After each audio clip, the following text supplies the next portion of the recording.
할렐루야. 할렐루야. 우리 예수님과 함께 떠나는 구약여행 6번째 시간 오신 여러분을 환영합니다. 저 하기 전에 저번에 배웠던 거 싹 복습하고 가도록 하겠습니다. 자, 우리 창조시대 주제가 있었는데요. 뭐뭐뭐 있었는지 기억나나요? 창조, 사랑, 홍수, 바벨탑. 자, 이렇게 4가지 주제로 창조시대를 배웠었습니다. 다음으로 자, 하나님이 창조주라는 것은 무엇을 의미하는 건지 기억이 나나요? 네, 바로 우리는 자, 읽읍시다. 하나, 둘, 셋. 우리는 하나님의 다스림을 받는 자들이다.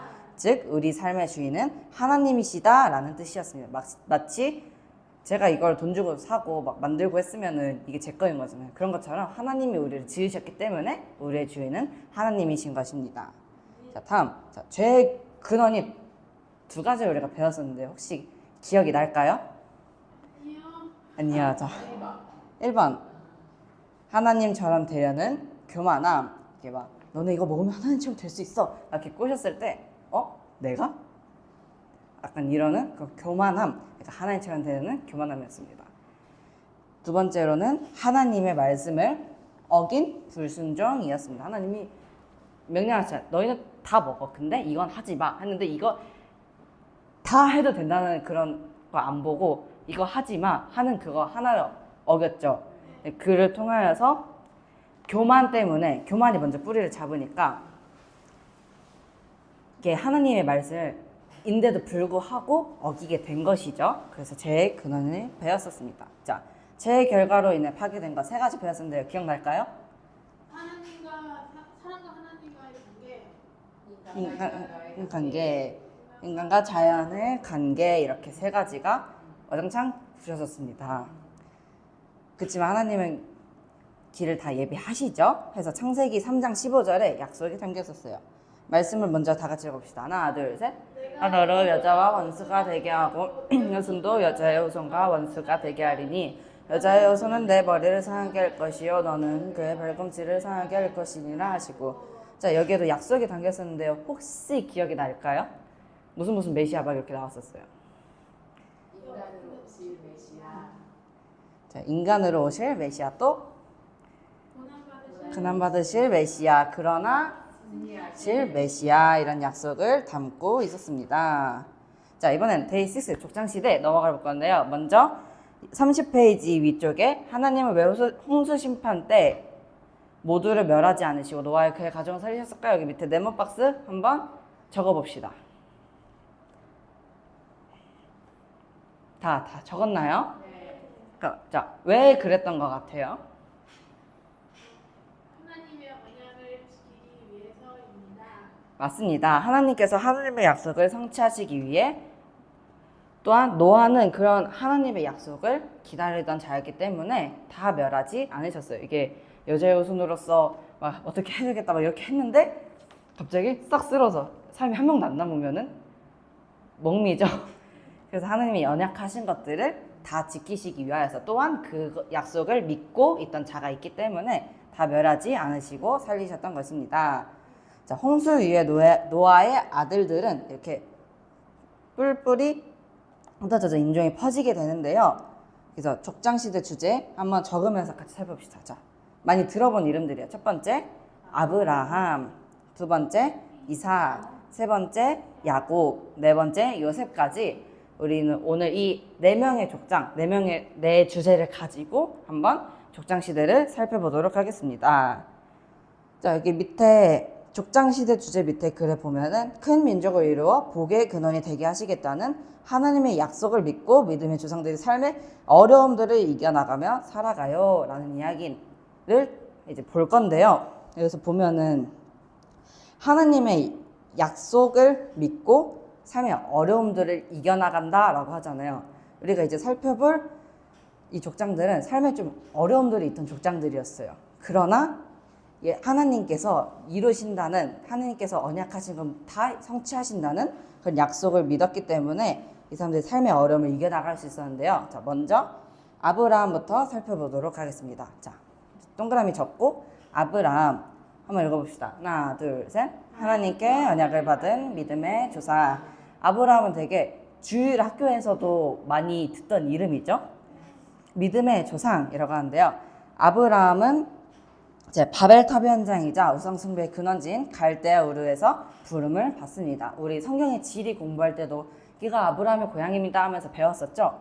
그 중심지, 문명이 발달했던 곳에서 살던 사람이었어요. 그러나 하나님께서는 아브라함을 부르십니다. 이 말씀 같이 읽어봅시다. 하나, 둘, 셋. 여호와께서 아브라함에게 이르시되 너의 본토 친척 아비 집을 떠나 내가 지할 땅으로 가라. 이렇게 지시할 땅으로 가라고 합니다. 그러니까 이게 무슨 의미냐면은 제가 부천에 살아요. 제가 있는 공동체가 광주에 있거든요. 광주 CEC인데 부천에서 광주까지 됐다 멀어요. 그래서 진짜 이날 가야지 하고 마음을 먹고 가야 돼요. 이게 KTX를 타도 2시간 정도 걸리고요. 비싸잖아요. 그래서 막 무궁화 막 이런 거 타면 4시간, 차 타고 가도 5시간 이렇게 걸려요. 되게 힘들죠? 근데 갑자기 와가지고 너 부천 사는데 저 광주에 너가 해야 될 일이 있어. 일단 광주에 가. 라고 하면은 고민이 되게 많이 되겠죠. 나는 지금 기차표도 예매를 안 해놨고 기차표가 있을지도 모르겠고 가면 5시간 걸리는데 이런 고민들이 들 거잖아요. 근데 아브라함은 이거보다 더한 상황이었어요. 사실 이때는 무궁화하고 막 차고 막 이런 게 없을 때잖아요. 근데 갑자기 나는 갈대아 여기 막 떵떵거리면서 살고 있는데 갑자기 너 저기 가. 근데 너가 여기 가서 이걸 해서 이렇게 해서 성공할 거야. 이런 말이 아니에요. 그냥 내가 내게 뭐라고 해요? 지시할. 일단 가. 이런 거였어요. 그러나 아브라함은 가는 거죠. 이게 무슨 의미냐면은 내 소유를 내려놓고 주님을 따른다는 뜻이에요. 그러니까 문명이 발달된 곳에서 어떻게 인도하실지 모르는 곳에 간다는 건 쉽지 않았어요. 그러나 성경 인물들을 보면은 되게 크게 쓰임 받은 인물들은 다 공통점이 뭐냐면 하나님이 굴리셔요. 막 되게 위인들도 보면은 어렸을 때 막 사고 당하고 막 어디 아프고 막 부모님 아프시고 막 가난하고 이런 사람들이 주로 다 위인전에 실려 있잖아요. 그런 것처럼 하나님이 되게 크게 쓰임 받은 사람들을 일단 굴리셔요. 예수 막 모세도 그렇고 다윗도 그렇고 요한도 그렇고 엘리야도 그렇고 크게 쓰임 받을 자들 다 이렇게 한 번씩 광야로 이렇게 팍 밀어 넣으셔요. 그런 것처럼 아브라함 또한 어떻게 보면 되게 큰 고난, 아브라함의 광야였겠지만 그걸 내려놓고 가게 되는 것입니다. 그래서 이렇게 언약을 받는데요. 한번 말씀 같이 읽어봅시다. 하나, 둘, 셋. 내가 너로 민족을 이루고 내게 복을 주어 내 이름을 창대하게 하리니 너는 복의 근원이 될지라. 너를 축복하는 자에게는 내가 복을 내리고 너를 저주하는 자에게는 내가 저주하리니 땅의 모든 족속이 너를 인하여 복을 얻을 것이니라 하시니라. 아멘. 조금 하이라이트를 해보자면은 큰 민족을 이루고 복을 주고 복이 근원이 되고 땅의 모든 족속이 너를 인하여 복을 얻을 것이니라 이렇게 말씀을 하십니다. 이거를 조금 다른 말로 바꾸자면은 아브라함이 약속을 3가지를 좀 받았어요. 한번 적으면서 같이 봐봅시다. 자, 첫 번째 자손을 주리라. 그래서 너의 자손을 말미암아 너를 통하여서 이렇게 큰 민족을 이룬다는 거죠. 즉 자손을 준다는 뜻이었습니다. 아브라함은 자손이 없었어요. 두 번째로는 땅을 주리라. 지시할 땅으로 가라는 거는 결국에 그 땅 준다는 얘기예요. 그래서 땅을 주리라. 마지막으로는 복을 주려. 다른 말로는 천하 만민이 너의 자손으로 말미암아 복을 다 얻게 될 거야 라는 약속을 주십니다. 이거를 조금 다르게 보면은 우리가 아브라함에게 주신 약속의 의미는 하나님의 나라인데요. 그러니까 나라를 이루기 위해서 필요한 3가지 요소가 있어요. 뭐일까요? 국민 땅 주권에서 자손을 주리라는 다른 말로는 국민, 땅을 주리라는 말 그대로 땅, 복을 주리라는 다른 말로는 주권인데요. 그러니까 아브라함에게 주신 약속은 그냥 너 가면은 뭐 자손 낳고 대대손손 막 장수하고 잘 살 거야 정도의 의미가 아니었어요. 즉 하나님의 나라라는 약속을 주시는 것입니다. 아브라함의 후손을 통하여서 이제 하나님이 나라를 계속해서 세우시는 거죠. 하나님의 나라를. 그러니까 아브라함, 그러니까 이삭 파트 잠깐 보면 사진만 보면은 이런 그림 많이 보셨죠? 이게 이삭이 순정하는 부분인데요. 여기서 우리가 봐야 될 게 여기서 아브라함이 자신의 아들을 이렇게 죽이려고 하잖아요. 이게 하나님을 예표해요. 또 이삭이 순종하고 이제 죽음을 각오하잖아요. 이 모습이 바로 예수님을 예표하는 것입니다. 이렇게 아브라함의 삶을 통해서도 예수님을 나타내시고 계십니다. 또한 그뿐 아니라 아브라함의 자손으로 이제 예수 그리스도가 오시는 거죠.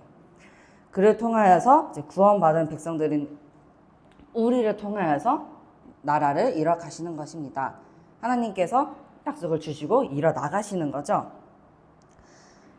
근데 아브라함, 그러니까 이삭 파트를 같이 보게 되는데 아브라함 얘기를 하게 되면은, 그러니까 자, 뒤에 보면은 이삭 조용하게 순종의 삶을 살아간 언약의 징검다리. 그래서 이삭이 막 주일학교 때 많이 배우잖아요. 아브라함이 막 자기 아들 죽이려고 했는데 이제 하나님이 다시 막으시고 다른 제물 준비하셔서 제사 드린 이야기, 많이 들은 이야기죠. 아까 말한 것처럼 아브라함은 하나님을 예표하고 이삭은 예수님을 예표하는데요. 이 가운데 아브라함이 어떻게 보면은 아무리 그래도 자기 아들을 죽여? 생각이 들 수도 있잖아요. 어떻게 그러지? 이게 심지어 자손을 준다고 약속도 하셨고 근데 어떻게 죽일 생각을 하지? 라고 생각을 할 수가 있으나 아브라함은 오히려 약속을 믿었기 때문에 그런 선택을 할 수가 있었던 것입니다. 말 그대로 아브라함은 알았던 거죠.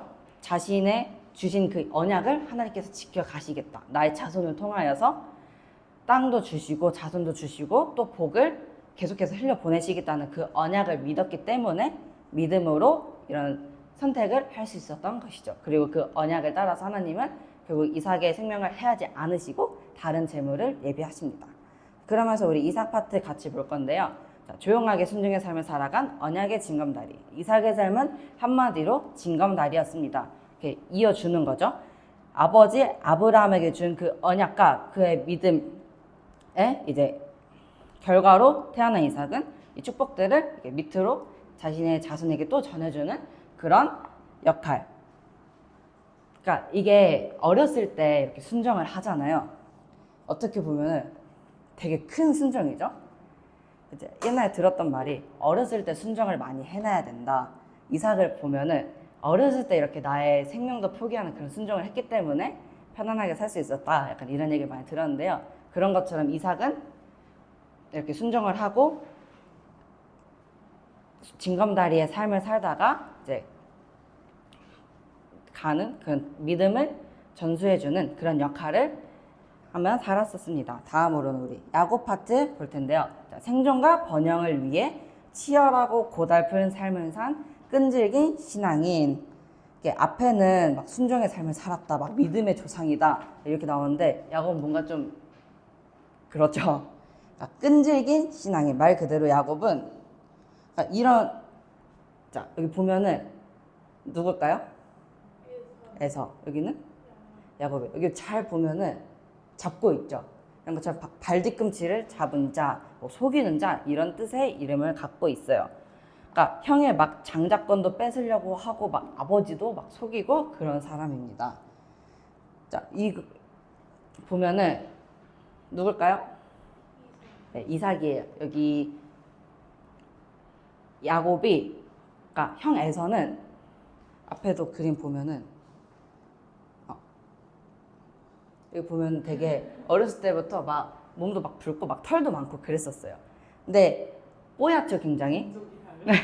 굉장히 뽀얗잖아요. 그래서 여기 이렇게 막 털 막 이렇게 달고 와가지고 막 끈질기게 막 복 좀 달라고 복 좀 달라 하고 막 나 장자권 내가 갖고 싶다고 막 하던 사람이었어요. 근데 결국에는 이제 형에게 막 들키고 막 복을 빼앗아 간 거잖아요. 그래서 들키게 되어서 막 도망을 갑니다. 삼촌 라반의 집에서도 이제 라반에게 오히려 그때는 속임을 당하는 그런 삶을 살았는데요. 굉장히 구르는 삶을 살았죠. 사실 야곱도. 하나님은 이미 야곱이 그의 어머니 리브가의 뱃속에 있을 때부터 아브라함의 약속을 이어가는 후손으로 선택을 하셨어요. 근데 야곱이 자꾸 이게 사실 복을 갈망하는 마음이 잘못된 건 아니잖아요. 복을 받고 싶어 하고 쓰임 받고 싶어 하는 거는 좋지만 어때요? 계속 뭔가 내 뜻대로 내가 뭔가 장자권을 가져오려고 하고 내가 복을 뺏으려고 하고 내가 하는 그런 고집을 한번 팍 꺾으십니다. 그래서 야곱이 막 거짓말을 하고 막 삼촌도 속이고 하는 그런 것 때문에 한번 이렇게 구르게 하시고 결국에는 나중에는 이제 12아들이 이스라엘 12지파를 이루게 되기까지 하나님께서 결국에도 또 이렇게 사용을 하시는 이야기가 나와 있습니다. 이제 이스라엘의 조상이 되는 것이죠. 이제 훈련을 통하여서 야곱이 하나님을 온전히 신뢰하도록 만드신 것입니다. 그리고 그를 통해서 나온 12아들 중에서 우리 요셉 많이 이야기 들어봤었죠? 우리 한번 같이 읽어봅시다. 하나, 둘, 셋. 이스라엘을 애굽이라는 인큐베이터로 인도해간 흠없는 지도자. 자, 이런 거 전 주일학교 때 이런 거 많이 봤었는데요. 막 해달 별이 막 달과 별들이 막 나에게 절했다. 막 볏짚들이 막 나에게 절했다. 이렇게 막 요셉이 꿈을 꾸고 이 꿈을 막 형들에게 막 아버지께 막 말씀드리고 하잖아요. 근데 솔직히 말해서 우리가 막 지금 막 12형제 이렇게는 거의 없겠지만 뭔가 내가 첫째라고 해봅시다. 첫째인데 여기 한 4번째 동생이 있었어요. 근데 이 동생이 갑자기 와가지고 언니는 있잖아. 내가 꿈을 꿨는데 내가 나중에 크면은 언니가 나한테 막 굽신굽신 거릴 거래. 이렇게 말을 하면은 어떻게 했어요? 막 한 대 지어받고 싶겠죠? 근데 거기다가 이제 아버지 야곱이 유난히 요셉을 엄청 예뻐하셨어요. 근데 막 형들이 얼마나 질투가 났을까요? 내가 막 형이고 막 내가 막 첫째고 둘째고 이런데 왜 막내 막 요셉만 그러냐? 막 11번째 아들로 막 11번째 아들이지만 장자권을 받았단 말이에요. 장자라는 건 말 그대로 원래 첫째가 받는 건데 내 장자권도 얘가 가져가고 아버지 사랑도 얘가 가져가고 이런 꿈도 얘가 꾸니까 되게 미웠겠죠. 그래서 요셉을 팔기로 작정을 하게 됩니다. 네, 그렇지만 하나님이 여기서 그냥 끝내시지 않으신 거죠. 여기 보면은 말씀 중에 창세기 중에 이런 말씀이 있어요. 한번 같이 읽어봅시다. 하나, 둘, 셋. 그들은 나를 해하려 하였으나 하나님은 그것을 선으로 바꾸사 오늘과 같이 만민의 생명을 구원하게 하시려 하셨나니. 이게 누가 한 말이냐면 요셉이 한 말이에요. 형들에게. 형들이 아까 한 것처럼 막 이렇게 막 팔려갔잖아요. 팔려가면서 노예 생활도 하고 막 오해받아서 감옥도 가고 총리가 되긴 했지만 그 전에 되게 힘든 시간을 많이 겪었었는데요. 사실 총리가 됐다고 해서 이런 힘들었던 게 없어지는 건 아니잖아요. 사람이면은 형들을 보면은 그때 왜 그랬냐 할 수도 있었는데 요셉은 오히려 하나님께서 그것을 선으로 바꿨다고 말을 합니다. 이조차도 하나님의 계획 안에서 하나님이 요셉을 사용하시기 위하여서 인도에 나가셨다는 것이죠. 이게 또 보면은 네. 자, 여기 말씀도 한번 읽어봅시다. 하나, 둘, 셋. 여호와께서 아브라함에게 이르시되 너는 정령히 알라. 자손이 이방에서 객이 되어 그들을 섬기겠고 그들은 400년 동안 내 자손을 괴롭게 하리니. 이런 말씀이 창세기 이 요셉 이전에 이렇게 말씀이 나와 있는데요. 또한 하나님은 이 말씀, 즉 약속이죠. 이것도 400년 동안 이렇게 있겠다는 말씀을 이 요셉 때 이렇게 통하여서 이루십니다. 진짜로 하나님이 정하신 때가 되면은 하나님은 다시 이 땅, 그러니까 괴롭게 한 이 땅을 벗어나게 하려는 계획이 있으셨어요. 근데 그 가운데 이제 요셉이 이렇게 같이 사용을 받게 된 것이죠. 요셉은 또한 이 약속을 믿는 믿음으로 그것을 알았기 때문에 이것들을 예언을 하고 눈을 감게 되는데요. 여기서 우리가 봐야 될 게 요셉의 정체성, 정체성 중요하죠?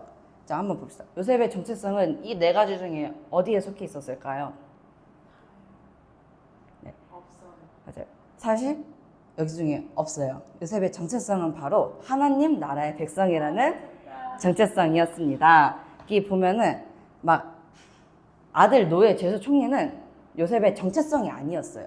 요셉이 야곱의 아들이기도 했었고 노예로 팔려가기도 했었고 제수로 오해를 받았었고 총리까지 되었지만 이거는 그냥 하나님이 약속을 이뤄가시기 위해서 아까 막 400년 막 하고 막 복 받고 이런 약속들 있잖아요. 이런 약속들을 이뤄나가기 위한 배경일 뿐이고 그냥 잠깐 맡은 직책일 뿐이었어요. 요셉이 최종적으로 갖고 있던 정체성은 바로 하나님 나라의 백성이라는 것입니다. 자, 우리 또한 하나님의 백성들이잖아요. 그러니까 지금 저 같은 경우에는 대학생이라는 신분도 있고 뭐 한국인이라는 그런 국적도 가지고 있어요. 뭐 10대라는 그런 것도 가지고 있고 막 여러 가지 이름도 있을 거고 누군가는 딸일 거고 누군가는 뭐 선생님이 될 때도 있을 거고 학생이기도 하고 그렇지만 그런 것들은 우리가 갖고 있는 정체성 그 자체는 아니에요. 그러니까 이를 통하여서 하나님께서 약속을 하신 것들 앞으로 일어나가실 것들이 너무나 많은데 그 가운데서 우리가 알아야 될 거는 우리의 정체성은 바로 하나님 나라의 백성이었다는 것입니다.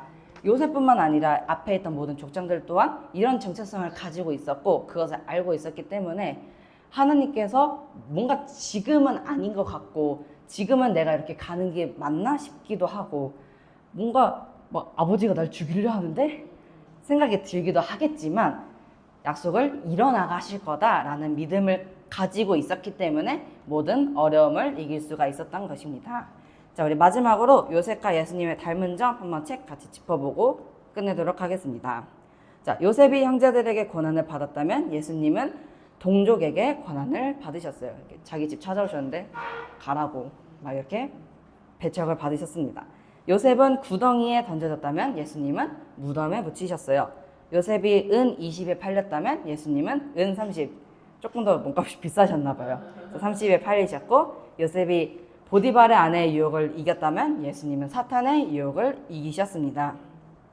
요셉의 고난이 하나님의 뜻이었던 것처럼 예수님도 또한 어떻게 보면 이 족장들이 겪었던 고난도 우리가 겪었을 고난도 다 하나님의 영광을 위하는 것이고 하나님의 뜻에 따른 고난들이었어요.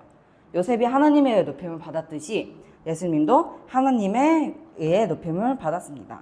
하나님께서 족장들을 이끌어 가시고 이렇게 막 광야를 보내시고 이렇게 막 치시고 막 이것저것 막 해서 어떻게 해서든 사람 만드신 게 우리를 위한 그런 하나님의 계획, 하나님의 약속을 위해서인 것입니다. 그렇기 때문에 우리도 이 삶을 살아가면서 이런 하나님 나라의 백성이라는 정체성을 가지고 살아가야겠죠. 우리 모두 하나님 나라 정체성 잊지 않고